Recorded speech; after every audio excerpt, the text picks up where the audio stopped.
தமிழ் சினிமாவில் நிறைய நல்ல படங்கள் வந்திருக்கு. சில படங்கள் ஸ்ட்ரெயிட்டாக தேட்டரில் ஹிட் ஆகும். ஒரு சில படங்கள் தேட்டரில் ஒன்றுமே வராமல் ஸ்ட்ரெயிட்டாக ஓடிடியில் வந்து நல்ல ஃபேமஸ் ஆகிருக்கு. அந்த மாதிரி ஒரு படத்தினால இன்னொரு படம் தெரியாமல் காணாமல் போன படங்கள் எல்லாமே பொறுக்கி போட்டு நம்ம எடுத்துகிட்டு வந்திருக்கோம். இதை டாப் 10 வரிசையில் நம்ம இப்போ பார்க்க போகிறோம்.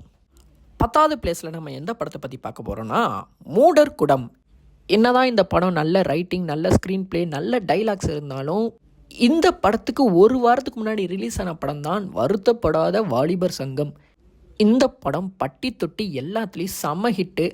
அதனால் ஃபேமிலி ஆடியன்ஸ்லேருந்து எல்லாருமே இந்த படத்தை தான் பார்க்க போனாங்க. பாவம், இந்த படம் ரிலீஸ் ஆகி ஒரு வாரம் கழித்து வந்த படம் தான் மூடர் குடம். இதனாலேயே இந்த படம் தேட்டரில் ஒழுங்காகவே ஓடலைங்க.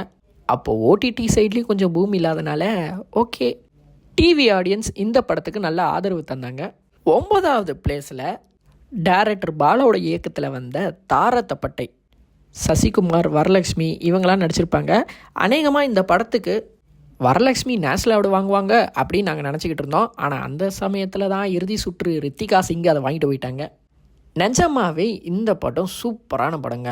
ஆனால் என்னவோ தெரில, அகெயின் நம்ம சிவகார்த்திகேயனோட ரஜினி முருகனும் சேர்ந்து ரிலீஸ் ஆயிடுச்சு. அதனால என்னவோ இந்த படம் கொஞ்சம் சரியாக வேல்யூ ஆகலை. இது கூடயே கெத்துன்னு ஒரு படம் ரிலீஸ் ஆயிடுச்சு, அதை நம்ம ஒமிட் பண்ணிடலாம். அப்படியே 8வது பிளேஸுக்கு என்ன படம் இருக்குன்னு பார்ப்போம். போடா போடி. விக்னேஷ் சிவன் டைரக்ஷனில் சிம்பு நடித்த படம் தான் இந்த படம். நிஜமாலே இது ஒரு சூப்பரான படங்க. இந்த ட்ரெண்டுக்கு ஏற்ற மாதிரி எப்படி லவ் பண்ணி கல்யாணம் பண்ணி குழந்தைய பெற்று அந்த குழந்தைய எப்படி வளர்க்குறது அப்படின்றத வரைக்கும் இந்த படத்தில் சூப்பராக பண்ணியிருப்பாங்க. நல்ல ரைட்டிங்கும் இருக்கும்.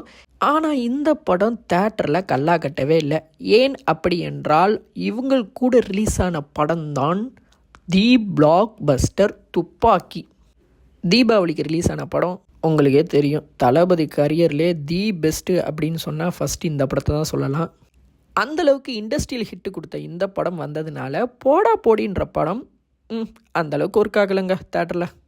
அடுத்ததாக 7வது இடத்துல வந்த படம் தான் VIP 2. ஏண்டா இந்த படம் என்னடா ஹிட்டு அப்படின்னு நீங்கள் கேட்கலாம். இல்லைங்க, VIP 2 அப்போ வந்துச்சு. VIP 1 வந்து சரியான ஹிட்டுனால அதோட சீக்வல் இந்த படம் கண்டிப்பாக ஓடிடும். பாட்டும் நல்லா இருக்குது. என்ன இந்த படத்தில் அனிருத் மியூசிக் போடல, இருந்தாலும் ஓகே, இந்த படத்துக்கு கூட்டம் நல்லா வந்துச்சுங்க. ஆனால் என்னவோ இந்த படத்தோட ஒரு படம் சேர்ந்து ரிலீஸ் ஆச்சு. ராமோட இயக்கத்தில் வந்த தரமணி ஒரு தரமான படம். ஆனால் தேட்டரில் இந்த படம் அந்தளவுக்கு ஒழுங்காக ஓடலை. ஏன்னா நிறைய ஸ்க்ரீனு VIP 2க்கு தான் கொடுத்தாங்க. ஸோ இந்த படம் கொஞ்சம் அப்படி இப்படின்னு போச்சு. 6வது இடத்தில் நம்ம பார்க்க இருக்கிற படம் என்னவென்றால் வந்தா ராஜாவை தான் வருவேன், தில்லுக்கு துட்டு 2. இந்த 2 படம் ரிலீஸ் ஆச்சு.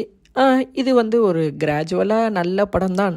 ஆனால் இந்த படத்தோடு சேர்ந்து ஒரு படம் ரிலீஸ் ஆச்சு. நிஜமாலே இந்த படம் சூப்பராக இருக்குங்க. ஆனால் என்னவோ தெரில, இந்த படமும் தேட்டரில் ஓடவில்லை. அந்த படத்தோட பெயர் சர்வம் தாளமயம். கண்டு கொண்டேன் மின்சார கனவு அப்படின்னு எடுத்த டேரக்டர் பல வருஷம் கழித்து நம்ம ஜிவி பிரகாஷ் வச்சு ஒரு படம் கொடுத்தாரு.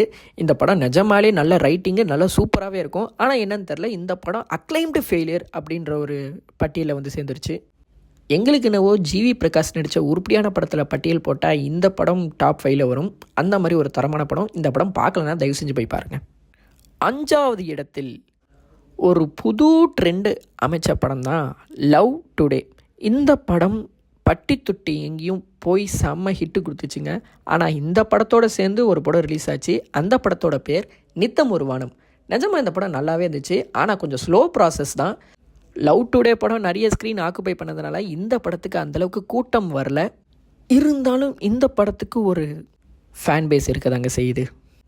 ஸோ அந்த வருஷத்தோட நல்ல படங்கள் என்ன அப்படின்னு கேட்டால் நித்தம் ஒரு வானமும் ஒரு நல்ல படம் தான் சொல்லுவாங்க. அசோக் செல்வன் கெரியர்லேயும் ஒரு நல்ல படமாகவே இருந்திருக்கு. இதை தொடர்ந்து 4வது இடத்துல இருக்க படம் என்னவென்றால், யூடியூப்பில் எந்த இது பண்ணாலும் இப்போ படம் ப்ரொமோஷன், இந்த மொட்டைமாடி பார்ட்டி, இந்த மாதிரி விஷயங்கள்லாம் நிறைய ட்ரெண்ட் ஆகிட்டே இருக்குது. ஆனால் இது முதல்ல ஊர் ஃபுல்லாக போயிட்டு ப்ரொமோட் பண்ண ஆள் தான் RJ பாலாஜி. இவர் நடிப்பில் வந்த வீட்டில் விசேஷம் படம். நிஜமாக இந்த ப்ரொமோஷனாலே நல்ல இந்த படம் ஓடிச்சுன்னு சொல்லுவேன். அப்பேற்பட்ட இந்த படம் ரிலீஸ் ஆகும்போது இது கூட ரிலீஸ் ஆன படம் தான் சீனு ராமசாமி இயக்கத்தில் விஜய் சேதுபதி நடித்த மாமனிதன். இந்த படம் பார்க்கலன்னா தயவு செஞ்சு போய் பாருங்கள். ஒரு நல்ல ரைட்டிங் இருக்கும், நல்ல வாழ்வியல் இருக்கும்.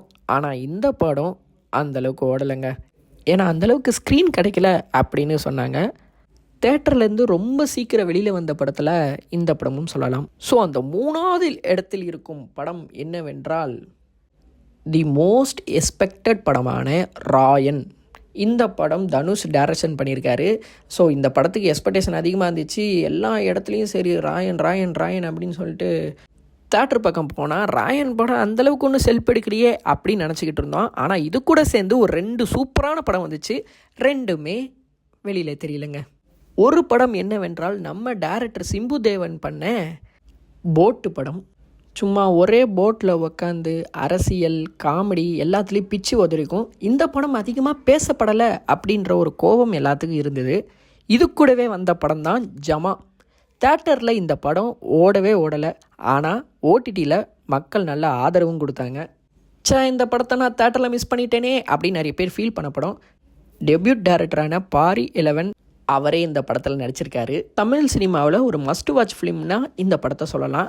அப்படி நம்ம செகண்ட் பொசிஷனுக்கு வந்தால் டிராகன் படம். இந்த படம் சென்ற இடம் எல்லாம் சிறப்பாக இருந்தது. நல்ல ரிவ்யூவும் வந்துச்சு, நல்ல கலெக்ஷனும் வந்துச்சு. ஆனால் இந்த படத்துக்கு கூடவே வந்த நிலவுக்கு என்மேல் என்னடி கோபம், நம்ம தனுஷ் டைரக்ட் பண்ணியிருப்பாங்க. அவங்களோட அக்கா பையன் இந்த படத்தில் நடிச்சிருப்பாங்க. நிஜமாக இந்த படம் ஒரு நல்ல ராம்காம் தாங்க சொல்லுவேன். ஏதோ தனுஷே நடித்த மாதிரி இந்த படத்தை டிராகனோட கம்பேர் பண்ணி இந்த படத்தை ஓட விடாமல் பண்ணிட்டாங்க. ஆனால் ஆக்சுவலாக சொல்ல போனோன்னா நிஜமாக இந்த படம் நல்ல படம் தான். அப்படியே டேக் ஓவர் பண்ணால் நம்பர் 1 நம்ம சிவகார்த்திகேயன் நடித்த அமரன் படம். இந்த படத்துக்கு போயிட்டு நிறைய பேர் அழுதுட்டு வந்தாங்க. அதில் நானும் ஒருத்தன். அப்படி கூட்டமாக எல்லாரும் அழுதாங்க. அப்படியே சைடில் இந்த பிளடி பெக்கர் அப்படின்ற ஒரு படம் ரிலீஸ் ஆச்சு.